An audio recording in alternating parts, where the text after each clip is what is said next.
quelques employés, une partie importante, soit refuse de revenir travailler, soit demande des heures à temps partiel pour ne pas perdre leur portion de PCU. La prestation d'urgence du Canada, un programme d'aide, oui, mais à quel point?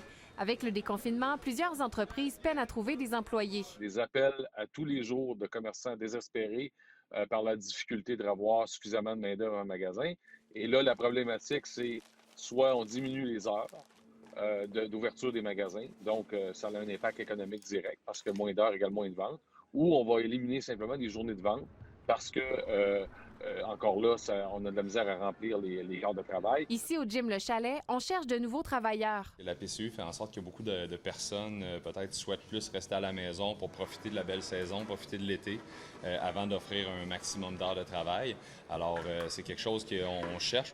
Le retour au travail, c'est tout un casse-tête. C'est le cas pour Marc-Antoine Doré qui gère un hôtel, un restaurant et un magasin. À chaque fois qu'on a un employé à faire revenir, là, c'est le casse-tête. PCU, périte, là, si on peut y offrir ça, tant d'heures, si ça, c'est quand même assez compliqué, à tel point qu'il y a un paquet d'employés qui ne comprennent juste pas. On a même eu des départs parce qu'ils n'ont pas compris comment ça fonctionnait.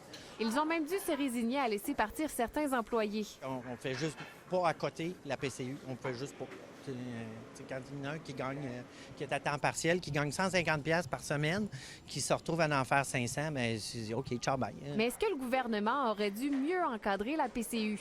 Oui, on se doit de travailler dans ce sens-là pour que les gens reviennent au travail de la façon dont ils devraient devenir et puis que le programme de PCU soit un programme de prestation d'urgence et non un programme de rester à la maison, là. En terminant, pour vous donner une idée, uniquement pour la semaine du 15 juin, le gouvernement a reçu près de 525 000 demandes de PCU et ce, malgré la reprise des activités dans la plupart des domaines.